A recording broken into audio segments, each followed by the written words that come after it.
Okay, I'll explain you what we've been doing in Wallonia, southern Belgium, organizing a series of working lunches with parliamentarians at the Walloon Parliament.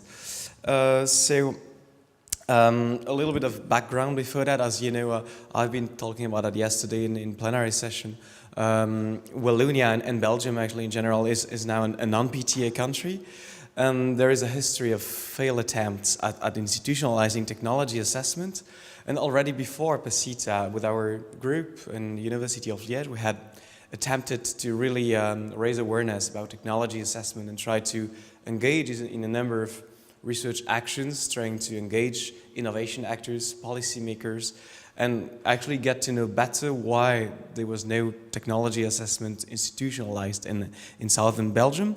But then, of course, with PACITA, and I've said that yesterday, PACITA played a crucial role in allowing us to engage these actors in a number of activities which were connected, but which were all related to that normative goal of PACITA, which is pushing the TA landscape, trying to expand the technology assessment landscape. So we realized at some point that we had some TA supporters within the parliament, but there were really, few of them, of course. That's normal. That's a beginning, I would say. But the bigger problem was that, and that's a problem that even PTA countries can have actually, they didn't really know what TA was about. They were like, okay, I think I get it. I'm interested, so I want to commit to understanding better what TA is, but I don't know really how to grasp better how a TA institution could really serve my needs as a parliamentarian. So in the meantime, we had a number of meetings with these MPs, and they suggested that they would create a subcommittee in the Walloon Parliament, like a working group on technology assessment. Not a subcommittee, it's like a pre-committee actually. So they created that, and then they had that working group, but they had to fill it in with activities. And there we came in with our suggestions to organize the TA working lunches. So in a nutshell, the basic idea we had is that we wanted to use that opportunity of working group within the parliament to raise awareness about technology assessment from within the parliament. So we wanted to directly engage the MPs with hands-on problem learning. So we first suggested them a list of topics that are tackled by TA institutes across Europe, and that could be interesting to their work. There were 12 topics, I think, that we suggested, and then they chose 3 of them, because we had said that over a year we would have 4 sessions, 3 topical sessions, and then 1 session to evaluate the program. And so they chose 3 topics, and I'll come back to that. I'll give a few explanations about how it's been for each of them. So they were choosing the topics, so they were obviously interested, so they had discussed that among themselves. We had not intervened. And the format of every working lunch, of course it was during lunch, we were offering them sandwiches, which is also important to make sure that they come, because they need to have lunch at some point. We were inside the parliament in a room called the archaeological room. So I don't know if there is any link with technology assessment in archaeology, but still. So we were there, and every time we were inviting one expert who had the floor for 10 minutes. It was a 1-hour session, so the expert had 10 minutes to explain just one perspective. Okay, if we want to talk about aging society, I'm working on new devices for helping elderly people to stay longer at home. I'll tell you what I know about that topic. It's not to cover the whole topic, but it's just my own perspective. And then after that, the expert was forbidden any intervention into the discussion. And there, with our team, we were trying to facilitate the interactions by using role-playing activities and simulation activities directly with the MPs. So we were at least 2 facilitators. There were 3 persons with flip charts taking notes. There was 1 note taker who was just intervening for concluding thoughts at the end of every session. And we had 2 observers as well. So we were yeah, quite a number of people for a small number of MPs. We had like, yeah, 6, 8 people sometimes, so all MPs were invited. The ones from the working group were coming, of course, and then sometimes we had one or two other MPs, some collaborators, or also some staffers from ministries were also coming. So we really wanted to put them in the situation where they could really think as a TA practitioner would think. So the idea was really to get them acquainted with the different phases of a technology assessment study, for instance. And there, of course, we had been trained as the practitioners training, so that was directly helpful for us to try to structure these exercises as a sort of open lab for technology assessment for MPs. So that's a brief overview of the program. We started with a big international conference at the Parliament. I mentioned that yesterday as well. We had more than 100 participants, including citizens, university rectors, industrialists, MPs, of course, but also a lot of PACITA members, senior staffers from TA organizations and non-PTA countries, TA directors. So we had a full day. We had also invited people who were playing theater. They were just observing the interactions, and then they were just doing a sort of, they were giving different perspectives on the topic that had been discussed. So it was quite innovative for them, the MPs, to have such a big international conference there in Wallonia, also with a number of citizens being directly there within the Parliament. That gave that program and that working group a lot of visibility, so that they were really happy and they were even more willing to engage in that process of working lunches.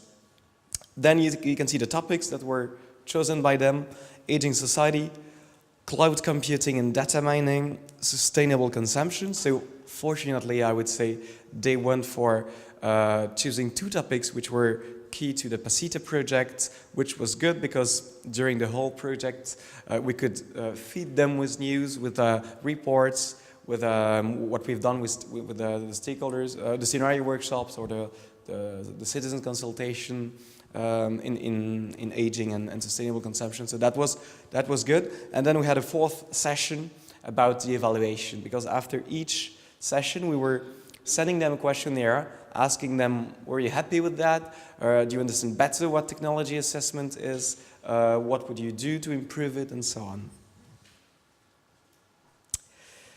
The first session was on aging, and there the MPs were invited to be TA practitioners. So we had given them very limited insights on technology assessment, apart from what we had already told them before we decided to do that program.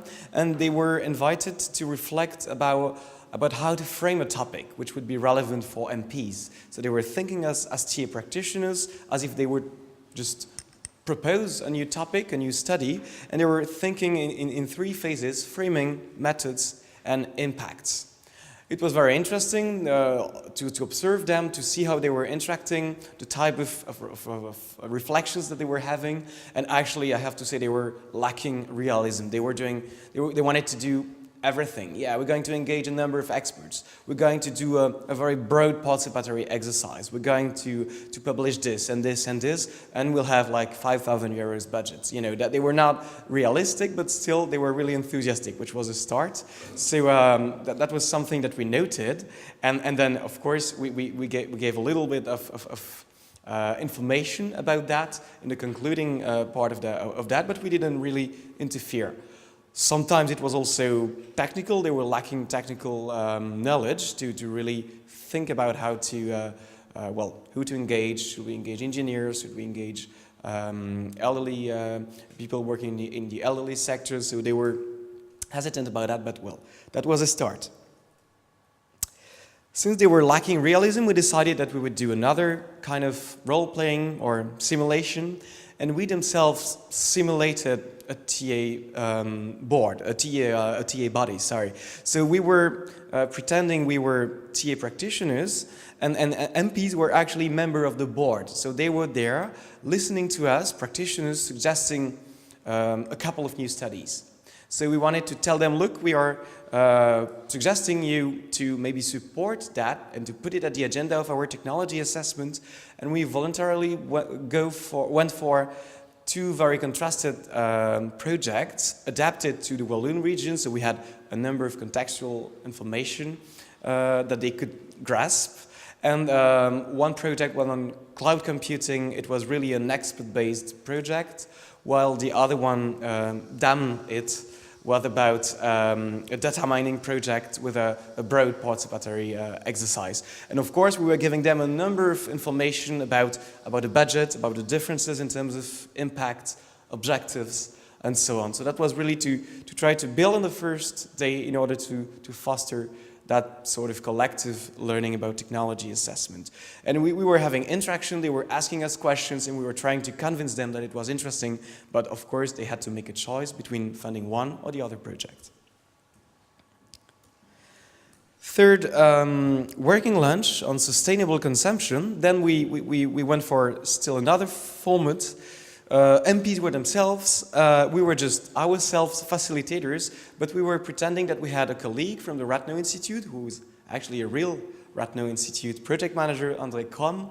He went to Liège, and it was as if he wanted to suggest the Walloon technology assessment, a new project that would be interesting or could be interesting for Wallonia. And the key thing was that MPs had to ask him why he had decided to work on hamburgers. It was a project on hamburgers and in relation to sustainability, of course. And they were asking him questions about, why did you decide to do that in the Netherlands? Is that a hot topic? In Wallonia it's different. It was more, exchanges across countries. There were limitations to the exercise. André was talking in English, while before that we were having sessions in French. For some MPs that was a real problem because they could not really have a sort of fine understanding of any aspect raised by André, but still they discussed important issues like, okay, sustainable consumption, that's good, but that's broad. How shall we tackle something that is relevant for us? Is hamburger really relevant? Is that part of our food culture and so on? So yeah, that was part of the discussions that we had. And it had to be, again, 1 hour, interactive, intensive, and intense. And yes, so after that, again, evaluation and so on. We had a force evaluation exercise, and they were actually really happy with that.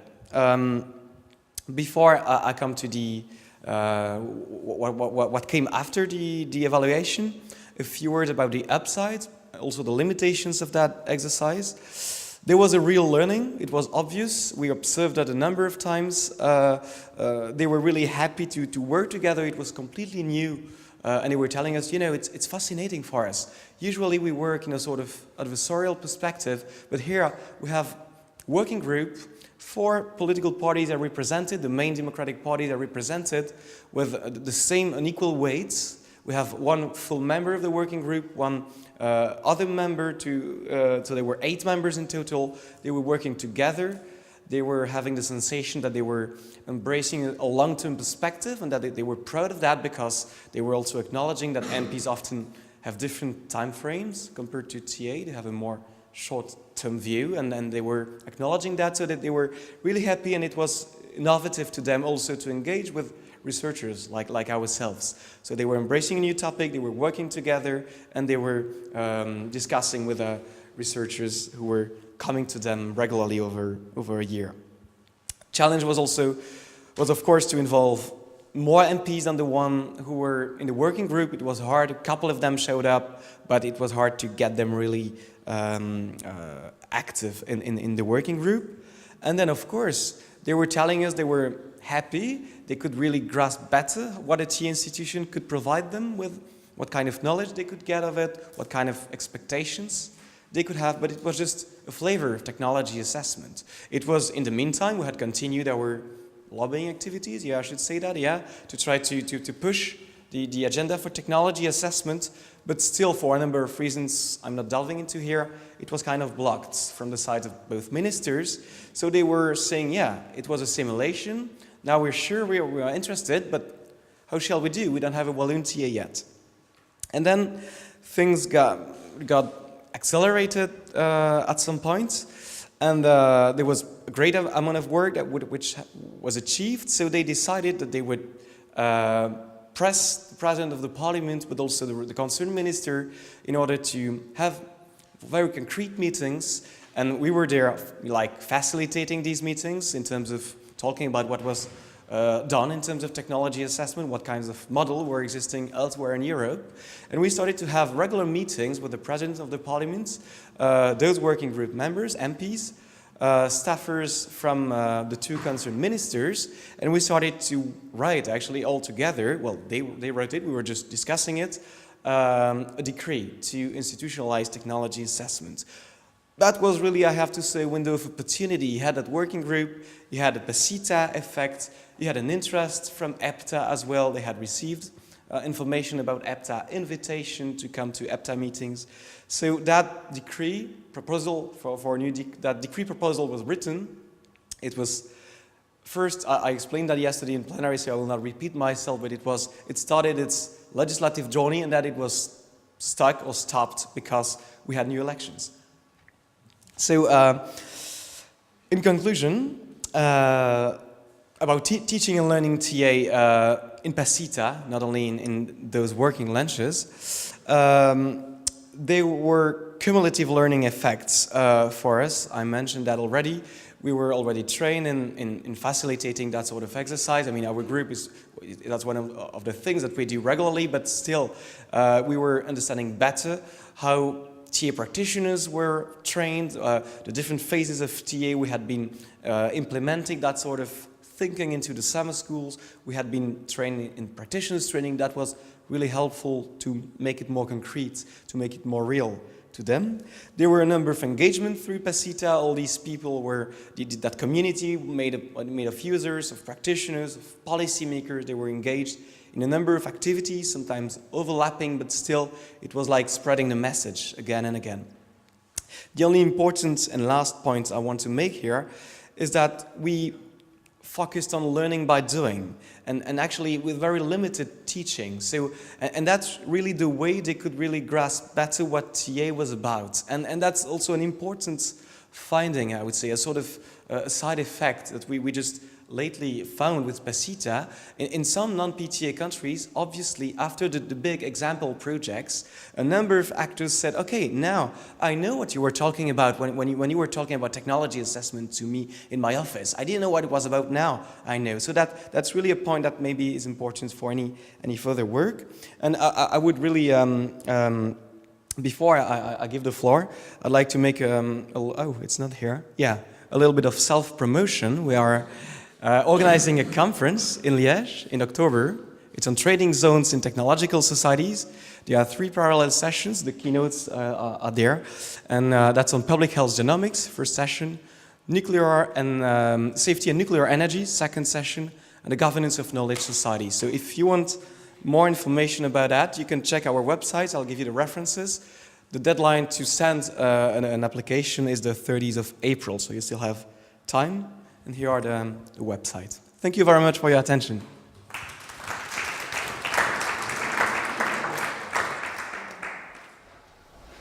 Maybe first clarification questions, and then we can move on to a broader discussion.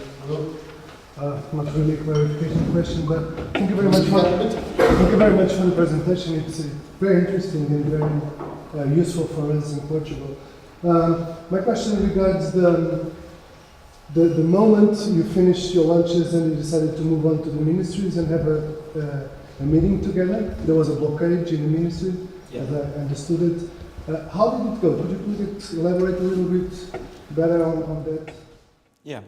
So there were a blockade between the two ministers. They were coming from different parties and had basically different visions about Wallonia and regionalism versus non-regionalism. That's sort of usual Belgian mess between, all these sub-state entities, different visions, federalism, and so on. So it was complex. It was not about TA that the blockade was, but about different visions, political visions, and it was also, TA was also a victim of these conflicting views. So it was blocked, although both ministers were interested. So the way we proceeded, we were just, actually they were telling us, okay, that's just a flavor. no TA yet. And we were asking them, okay, do you have news from your political groups? What about the two ministers? Did you have contacts? And they were saying, no, we didn't have any contact. We don't know why. It's stuck. But we parliamentarians, it was a sort of proud reaction. We wanted TA, so let's move on. Let's just, if they don't want to come, they will not come. But we will move on, we'll build that new decree. And actually that was a real incentive for the ministers to send their staffers. And they sent, the staffers were really capable of engaging their minister. So that really helped. But it was a sort of a matter of time frame too, because we were coming to the end of the legislature. So we were like, okay, you want to go on, you want to move on with there, if we can be helpful with there. But look at the end of the legislature, it's just there.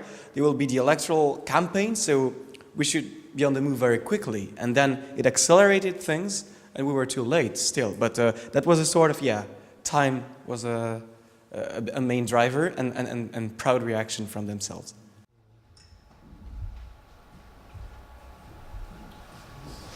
With respect to your ideas that the first TA project is very helpful for promoting to a national parliament, there's a kind of problem from a hen and an egg.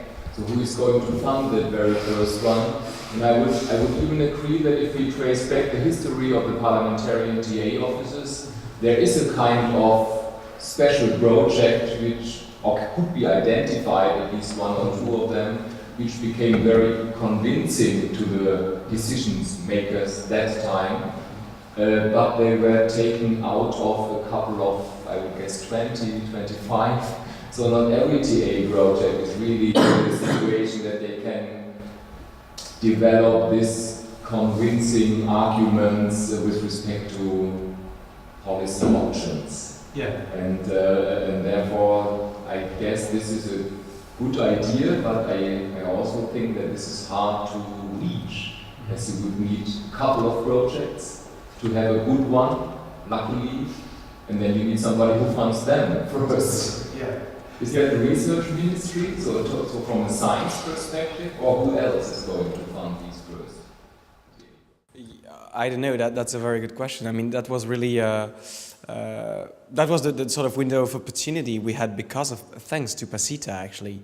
Thanks to the PACITA project, we had these very broad project with a lot of concrete things happening in Wallonia. And in the meantime, they were really feeling that all over Europe, MPs and other actors were also engaged. So they were like part of a broad research action or TA project, and they were really feeling that, but PACITA allowed it, because we would never have such a big visibility or so many resources, methodologically, financial resources, visibility, without such a big project. So I think a European project is very good for that. That could be a smaller project, but they are constantly, for 4 years, they've been aware that there were a number of activities, summer schools, they could go there. There was a magazine they were receiving, the Volta magazine. There was the parliamentary debates, they were invited there as well, in Copenhagen and Lisbon. And then there was a conference that we organized. It was not planned in PACITA, but we did that on top of the PACITA things. So they were really knowing about PACITA, and PACITA was TA, so they were mixing up a little bit, but yeah. That was an advantage then, that PACITA was at the same time three types of case studies and the kind of meta-level TA conceptual work. Absolutely. Where they found other parliamentarians even. Absolutely, yeah. Which is obviously very convincing if you find your colleagues from different countries. Mm-hmm. Yeah, networking is important too, yeah. Rashid, question? The same, this is our experience in Austria. We had 15 years contact to Parliament. They were informed regularly about our news, through our newsletter, our project. We contacted them. They know that we are working in Austrian Academy of Sciences. We have even some closer connection with them. Michael talked about it. But through PACITA, it was possible for the first time to have something. It was a boundary object between parliamentarians, some special parliamentarian between us and somewhere outside. So this helped actually this very intensive communication strategy. We had to go to the parliament again in a new framing form, to say there is a new project, these are the magazines, we have parliamentary debates, and we spend really much more time, and we had a financial support to spend this time, and at that time, of course, we had another activities, and it came to an improvement, we could see an improvement. So I think that such a kind of project, not only national, but having a special feeling of international activities, European activities, very helpful.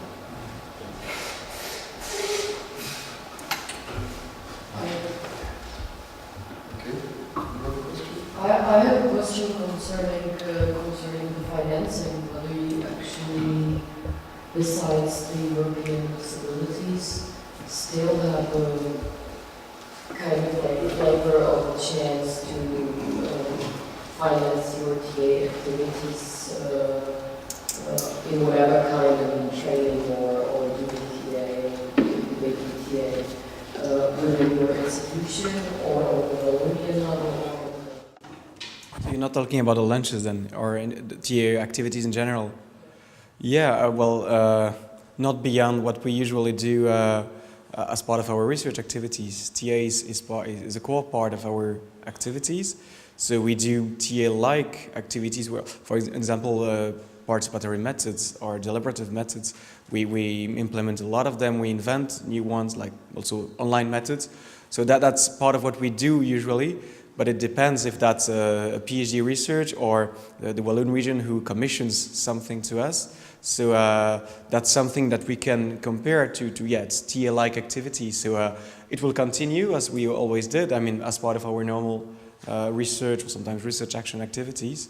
But beyond that, it's important to say maybe that the people supporting us, the experts that were coming, were all doing it on a voluntary basis. yeah. The experts that were invited to because they were committed to the goal of strengthening TA and rebuilding something up in the parliament. They did it on a voluntary basis. They were not paid for it, and The parliament was offering the sandwiches.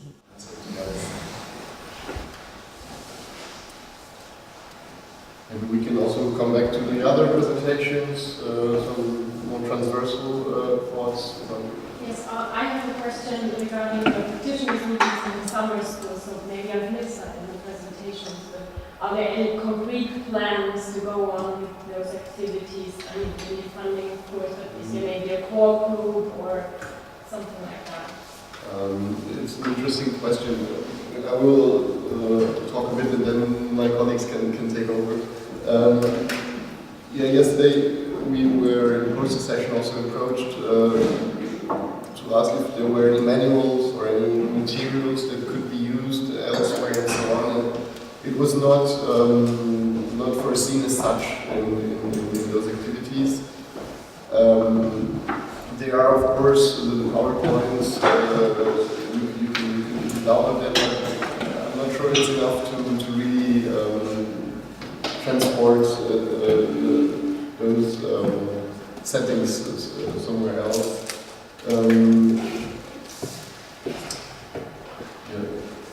More or less what I wanted to say.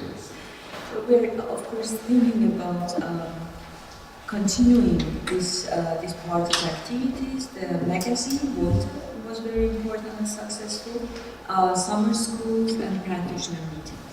And this is the idea to work on further proposals for further European projects, because we had only 14 countries, 14 European countries, and we can expand it geographically level, and we can improve it because it was a test, and it was try and error. We have a good position, we have a good pool of information, but we didn't have, for example, financial support to make online training tools. So these are things that we are thinking about. There is also another network, EPTA network. At this level, we will use the experiences with PASITA to continue EPTA practitioner. But these are exactly very important parts. In thinking about that, actually, it's an open question whether you want to produce materials for practitioners or directly, or if you want to make materials for people for teaching. This is still an open question, I would say.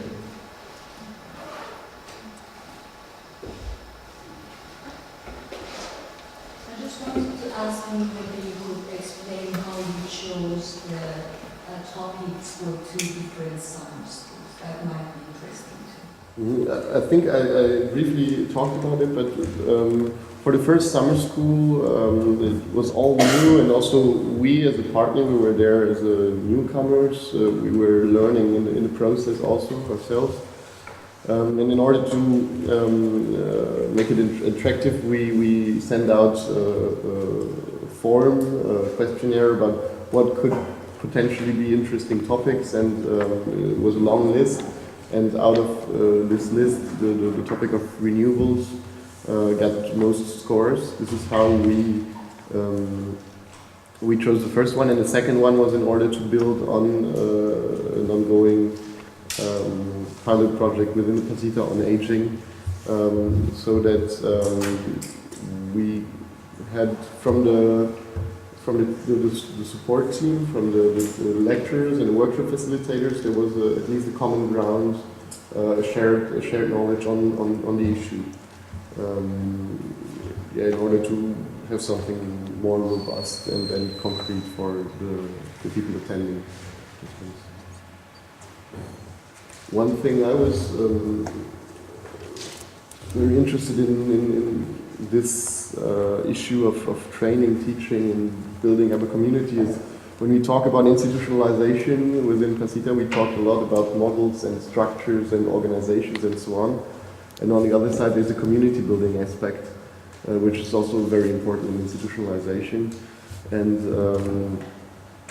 the idea was to exactly provide the diversity of actions you can undertake to strengthen and to foster such a community, especially, and I think that's maybe a red line throughout all the presentations.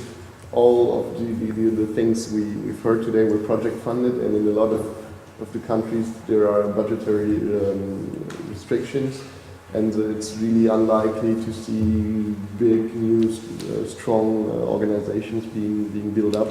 And so working on the other side, on the practice side, is something really interesting.